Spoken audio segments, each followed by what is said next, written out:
Hello everyone, welcome back to Tiny Theories. Today, we're here with a new video. And before we jump in, I want to explain something real quick.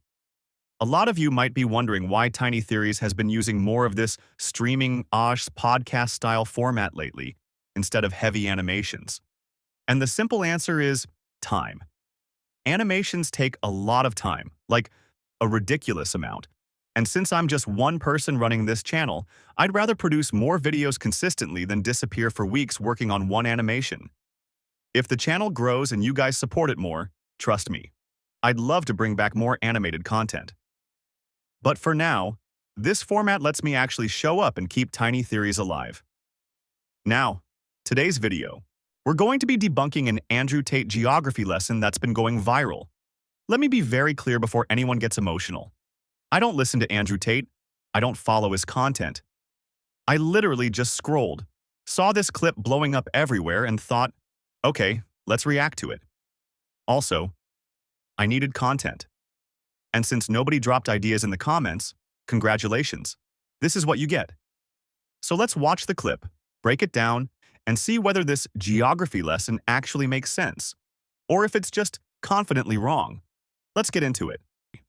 Now, this video is Andrew Tate explaining that there are only 5 races in the world. And yes, I get it. He doesn't actually believe this. He's clearly making a joke, trying to be edgy and controversial to get a reaction. The same way I'm reacting to his video right now to get a reaction and views. But that's exactly why this is interesting to talk about.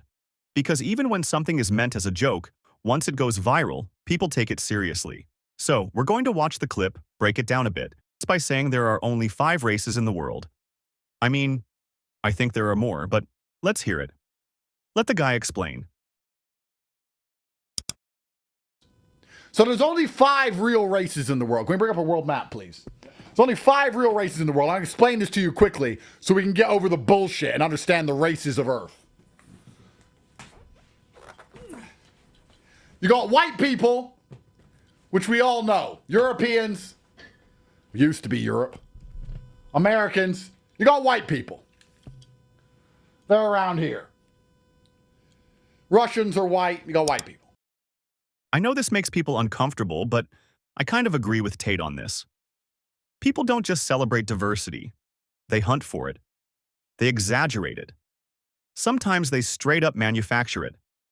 Not because the differences are huge, but because humans hate the idea of being ordinary. Let's use Europe. Welsh, English, Scottish. Everyone insists these are radically different people, different tribes, different identities, and culturally, sure, that's true. But strip away the stories for a second. Zoom out.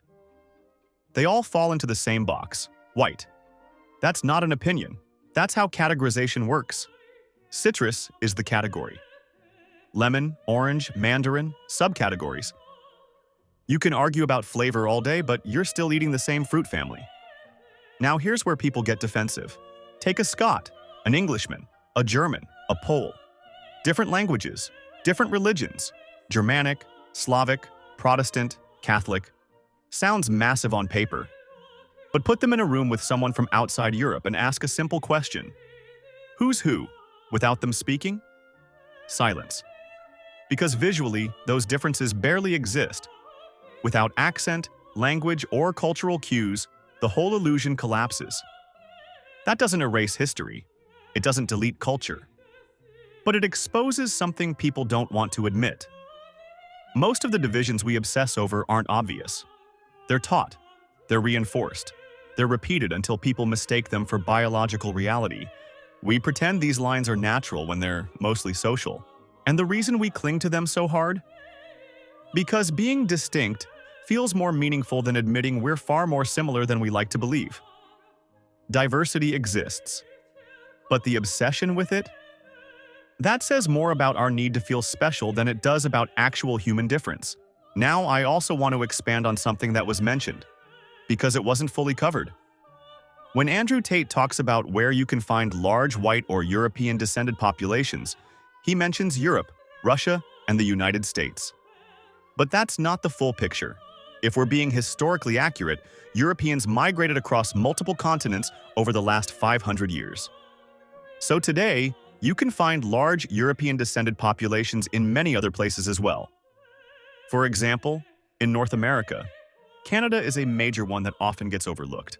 In Latin America, countries like Brazil, Argentina, Uruguay, Chile, Costa Rica, and Cuba, all former European colonies, have very large populations of European descent.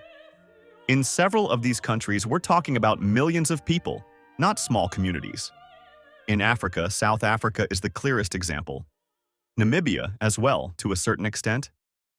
In parts of the Middle East, there are smaller but still notable European-descended communities. And then in Oceania, Australia, and New Zealand, both former British colonies, you have overwhelmingly European-descended populations. Now, when I say groups, I'm not talking about small minorities. I'm talking about populations of 1 million or more. But here's where it gets even more complex. White, or European, is a broad umbrella category. And even within Europe, people have historically been divided into major cultural and linguistic groupings. Generally speaking, and this is simplified, you often hear about 3 large groupings. First, Germanic, usually associated with Northwestern Europe. Second, Mediterranean, including Spanish, Italian, Portuguese, Greek, and other Southern European populations. Third, Slavic, largely Eastern European groups, especially those connected historically to Slavic tribes and Slavic languages, including many countries that were part of the former Soviet sphere. Of course, this isn't a perfect system. You have countries like Hungary, for example, that don't neatly fit into those 3 categories linguistically or historically. Europe has always been more complicated than clean labels. And even within those big categories, you can go much deeper. Take Italy. You can notice regional differences between northern and southern Italians in culture, history, and sometimes even physical features.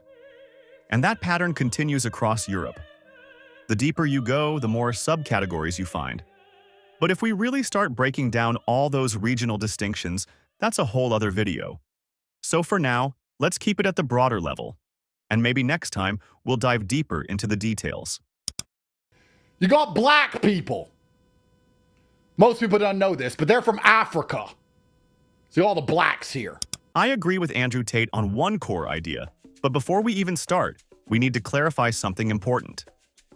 When we talk about black people, we're mainly talking about sub-Saharan Africa, because if you look at North Africa, countries like Morocco, Tunisia, Algeria, Egypt, they are not considered majority black. That's a separate conversation, and we'll talk about that later. Now, sub-Saharan Africa is where black populations originate from, and I agree with Tate on this point. All black people ultimately trace their roots back to Africa. But today, black people are not only in Africa. You can find huge populations, millions, outside the continent. In the United States, you have African Americans. In the Caribbean, countries like Haiti and Jamaica. In South America, Brazil. And in Europe, France, the UK, Italy, Spain, and many more. You got the Chinese. Last time I was in Korea, I was tired of them pretending they were not Chinese. You're all slanty-eyed. You're all fucking Chinese. Japan, Korea, you're all Chinese. Even Vietnam, Southeast Asian, you're Chinese. You don't speak English. You're over there. You're Chinese. First of all, the way he formulates his sentences is deeply offensive to Asians as a whole. And let's be honest, this isn't accidental. He knows exactly what he's doing. This is deliberate. He's provoking, because outrage is the goal. He's not stupid, but for the sake of the argument, let's play along. Let's engage with the point itself, not the bait. Because when you strip away the inflammatory language and the performative edge, what's left isn't bold or insightful. It's just lazy provocation dressed up as commentary. So instead of reacting the way he wants, let's slow this down, break it apart, and address it on its actual merits. Now let's talk about East Asia. I understand that Tate was trying to be provocative, even funny, by categorizing all East Asians as Chinese. For many people, that's obviously offensive. But if we remove the insult and look only at the idea behind it, I kind of understand what he's trying to say. From an outside perspective, many East Asian populations are often visually grouped together. That doesn't mean they are the same, but perception matters. Personally, I would divide East Asia into two subcategories: Northeast Asia, and Southeast Asia. And yes, I already know some Asians will say, we are very different. And I agree, you are. Culturally, historically, linguistically, you're not the same. But from the perspective of someone outside Asia, it can be very difficult to visually distinguish, for example, a Chinese person from a Korean or a Japanese person. And I think that's the point Tate was trying to make. Just expressed in the most offensive way possible, it's similar to how most people can't visually distinguish a Polish person from a German or a Ghanaian from a Nigerian. In the same way, many people can't tell the difference between a Korean and a Chinese person at first glance. And by the way, I love East Asian cultures. And this isn't just my opinion. There are literally videos on YouTube where Korean, Chinese, and Japanese people themselves struggle to tell the difference visually. That said, the easiest visual distinction tends to be between Northeast Asians and Southeast Asians. They're still part of the same broad category, but it's usually easier to tell them apart. Now we're entering very complex and sensitive territory. You got Pakis. You know, India, Pakistan, and like you can be from Algeria, which is far away on a map. I'm not actually Pakistani, I'm from Tunisia. You're brown, you're speaking one of them weird languages, you're a fucking Paki. Tate used the word Pake, and I honestly don't know why he chose that term. This group of people has historically been categorized more by culture and religion than by genetics, similar to how Arabs are often categorized. I would personally divide South Asians into two broad groups, knowing very well this is extremely difficult and imperfect. The first group is subcontinent South Asians, India, Pakistan, Bangladesh, Sri Lanka. Genetically, these populations are more closely related, even though they can be very different culturally. In the Western world, Pakistan is often viewed as closer to the Middle East than to India. And one of the main reasons for that is religion, because Pakistan is Muslim. But that perception is incorrect. There are Muslim Arabs, Christian Arabs, Jewish Arabs. Religion does not equal ethnicity. There's also a huge misconception in the West that Muslim automatically means Arab, which is completely wrong. There are Muslim Europeans, like Bosnians. And the largest Muslim country in the world is Indonesia, in Southeast Asia. So that idea needs to be challenged. Now, when we talk about the Middle East and North Africa, many people are grouped under the label Arab. But Arab is more of a cultural identity than a genetic one, just like Latino. This region has been a crossroads between Asia, Europe, and Africa for thousands of years. Migration, trade, empires, and mixing have shaped the people there. That's why you can find lighter-skinned Arabs in places like Lebanon, Syria, and Jordan. Brown or bronze Arabs in Saudi Arabia and Yemen. And black Arabs in Sudan or Mauritania. They're grouped together as Arabs mainly because of language, culture, and sometimes religion, not because they're genetically the same. Now let's talk about Central Asia, another very complex region. Asia in general is incredibly diverse. It's the largest continent on Earth, both in land and population. Central Asians are often a mix of East Asian, European, Turkic, and Iranian influences simply because of geography. They sit in the middle of massive migration routes that have existed for thousands of years.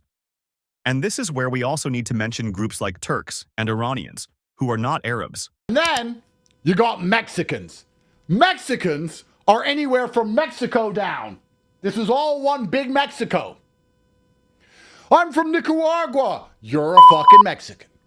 Now, I heard Hondurans and like Nicaraguans and fucking Mexicans don't actually get along because they believe they're different. They're arguing about how they all make burritos in a different way, and they pretend it fucking matters. And they sit around going, no, actually, we're very different cultures. It's not a different culture. Which most people would refer to as Latinos or Hispanics. Again, he was being provocative on purpose. Latino is not a race, it's a culture. Latinos are extremely diverse.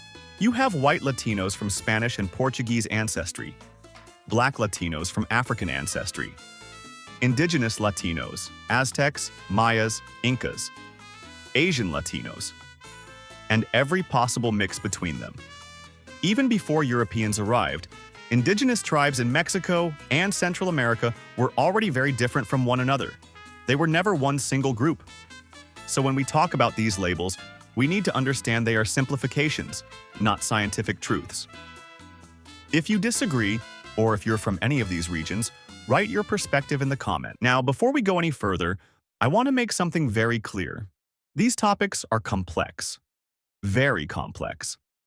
And I don't agree with everything that Andrew Tate says, especially not the language he sometimes uses to explain his ideas. What you're hearing here isn't an endorsement of anyone. It's my commentary. It's based on the research I've done, the conversations I've had, and the questions I've asked people from all the different regions I've discussed in this video. This is about understanding perspectives, not blindly accepting them. Now, regarding Latinos, I've actually made a full in-depth video on my channel called Are Latinos White? And honestly, I truly believe it's one of the best breakdowns you'll find online on that topic. Not just because I made it, but because I approached it objectively, historically, and culturally. If you haven't watched it yet, I highly recommend checking it out after this. That said, if you disagree with anything I explained in this video, I genuinely want to hear from you. Drop your thoughts in the comments. Correct me if you think I missed something. Add nuance.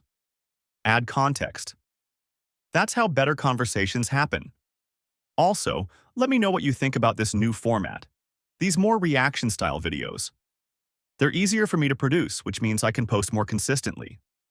But at the end of the day, I want to make the kind of content you enjoy. And I'll be honest, I'm running out of topics. So if there's something you want me to cover, anything at all, write it in the comments. The most requested topics, or the ones that get the most likes, will be the next videos I make. Make sure to like, comment, share, and subscribe. It really helps the channel grow. I'm also on Rumble, Instagram, TikTok, and Blue Sky, so you can follow me there too. Your support means everything. The more the channel grows, the better the content gets. Let's keep building this together.